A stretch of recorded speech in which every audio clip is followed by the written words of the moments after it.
آئین کا جو بنیادی سٹرکچر ہے اس کے خلاف ہیں. سندھ ہائی کورٹ نے یہاں تک لکھا کہ آئین کا آرٹیکل 239 جو ہے وہ پارلیمنٹ کو اختیار دیتا ہے کہ وہ آئینی ترامیم کرے، لیکن وہ لامحدود اختیار نہیں دیتا کہ آپ عدلیہ کی آزادی ہو، بنیادی انسانی حقوق ہوں یا پھر آئین کا بنیادی ڈھانچہ ہے اس کو تبدیل نہیں کر سکتے. تو وہیں ہائی کورٹ نے کہا کہ ہم آئین پاکستان کے مطابق اس آئینی ترامیم کو جانچ بھی سکتے ہیں. تو ایک ڈر یہ پیدا ہوا، تو پھر جوڈیشل کمیشن آف پاکستان کا جو اجلاس ہے وہ بلا لیا گیا ہے. برحال دیکھتے ہیں کل کے روز کیا فیصلہ ہوتا ہے.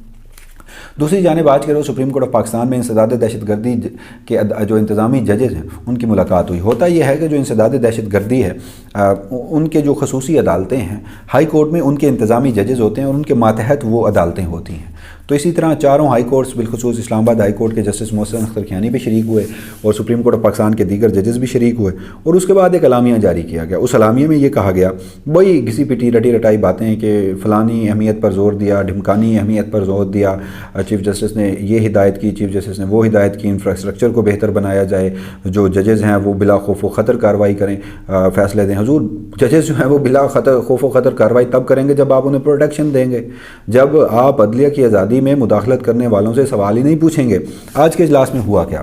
آج کے اجلاس کا جو اعلامیہ ہے اس میں تو کوئی خاص بات نہیں، مگر ایک جو بات تھی وہ یہ تھی کہ حکومت وقت، کیونکہ ہم نے آپ کو خبر دی تھی from court room number 1 Maryam Nawaz Khan اور میرا جو مشترکہ ایک یوٹیوب کاوش ہے اب تک مختلف نوعیت کی تفصیلات جو ہیں بالخصوص عدالتی تفصیلات جو ہیں وہ آپ کے سامنے رکھنے کی، تو وہاں پر ہم نے آپ کو بتایا تھا کہ چیف جسٹس یحییٰ افریدی کی ایک ملاقات ہوئی تھی. وہاں پر ہم نے ایک ایکسکلوزیو خبر آپ کے سامنے بریک کی تھی کہ انہوں نے اسلام آباد ہائی کورٹ کے 6 ججز کو خط لکھنے والے ججز کو ملاقات کے لیے بلایا تھا. ملاقات ہو گئی.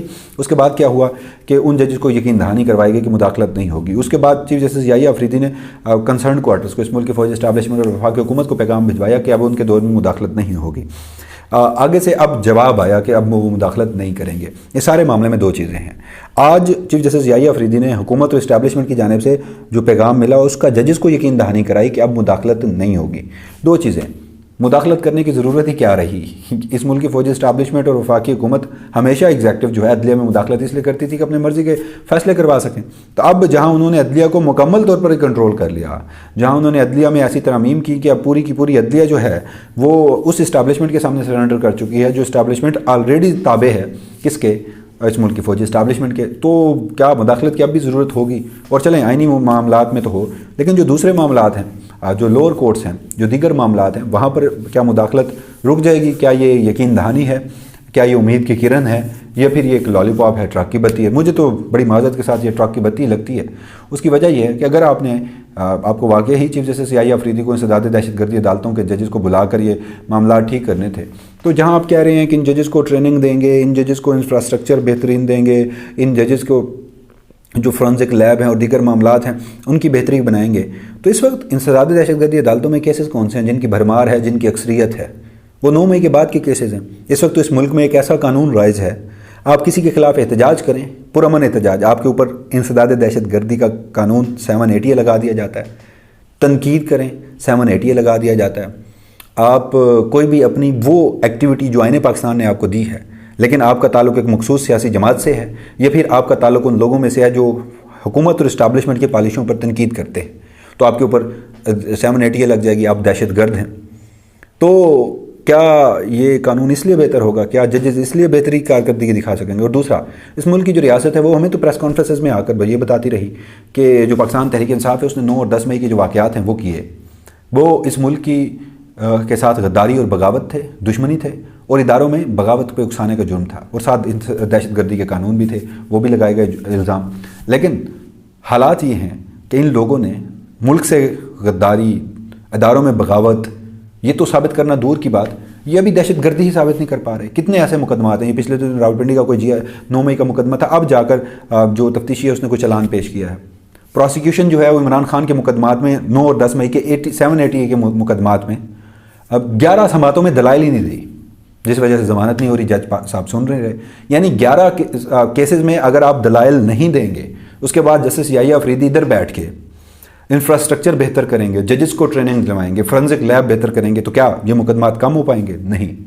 وجہ یہ ہے کہ انسداد دہشت گردی کا جو قانون ہے اس کو بہتر طریقے سے جب آپ اپلائی کریں گے تب ہی مقدمات بہتر ہوں گے. دوسرا، آپ ان ججز کو، چاہے ان کے پاس ابھی تک لمیٹڈ ریسورسز ہیں، لیکن آپ ان کو یقین دہانی کرائیں کہ اس ملک کی فوجی اسٹیبلشمنٹ اور خفیہ ایجنسیوں سے آپ محفوظ ہیں، آپ جو بھی فیصلہ قانون کے مطابق کریں گے آپ کا خاندان محفوظ ہے، تو یہی جج آپ کو رزلٹ دے گی۔ لیکن نہیں، کیونکہ روٹ کاز کی جانب نہیں جا رہا۔ تو یہ جتنے بھی اقدامات کیے جا رہے ہیں مجھے تو بڑی معذرت کے ساتھ کاسمیٹکس میئر لگتے ہیں، آپٹکس لگتے ہیں، اس سے بڑھ کر کچھ نہیں ہے۔ لیکن فی الحال وفاقی حکومت اور اسٹیبلشمنٹ مکمل طور پر اس میں کامیاب ہو چکی ہے کہ انہوں نے عدلیہ کو جو ہے اپنے کنٹرول میں کر لیا ہے، لیکن حالات جو ہیں وہ ہمیشہ سے ایسے نہیں رہتے۔ ماضی کی بے شمار مثالیں ہیں، جب اس طرح کے اقدامات کیے گئے تو پھر وہ انڈو ہوئے، ریورس ہوئے، لیکن وقت چاہیے اس کے لیے۔ 26ویں آئینی ترامیم جو ہیں یہ اب نہیں ہے، 2022 سے اس کو ڈیزائن کیا جا رہا تھا اور وہ 2024 میں جا کر منصوبہ مکمل ہوا، تو 2 سال تو ڈیزائن کرنے والوں کو لگے، تو اسے انڈو کرنے کے لیے شاید اتنا یا اس سے زیادہ وقت ضرور لگے گا۔ ماضی کی مثال دیکھ لیں، 1971 سے پہلے اس ملک میں جو کچھ ہوا، اس کے بعد جب پھر قانون بنا، آئینی ترامیم بنی، تو اس میں جو پاور ڈسٹریبیوشن ہے نا وہ ریسٹرکچر ہوئی۔ اس کے بعد مشرف نے کیا کچھ نہیں کیا، پھر جب حکومت آئی تو اس نے پھر پاور ریسٹرکچر کیا۔ تو جو اب عدلیہ کی آزادی کو سلب کیا گیا ہے، یہ کچھ وقت آئے گا، یہ انڈو ہوگا، اسے ریسٹرکچر کیا جائے گا، لیکن وقتی طور پر حکومت جو ہے اس میں وہ کامیاب اس لیے ہوئی ہے کیونکہ بہت سارے سٹیک ہولڈرز جو ہیں وہ انہوں نے اس میں سہولت کاری کی ہے۔ سہولت کاری کس نے کی ہے یہ اب بخوبی جانتے ہیں۔ اس حوالے سے جو بھی فردر ڈیولپمنٹ ہوں گی وسیم ملک اپنی اسی پلیٹ فارم سے آپ کو آگاہ رکھے گا۔ تب تک کے لیے مجھے دیجیے گا اجازت۔ اللہ نگہبان۔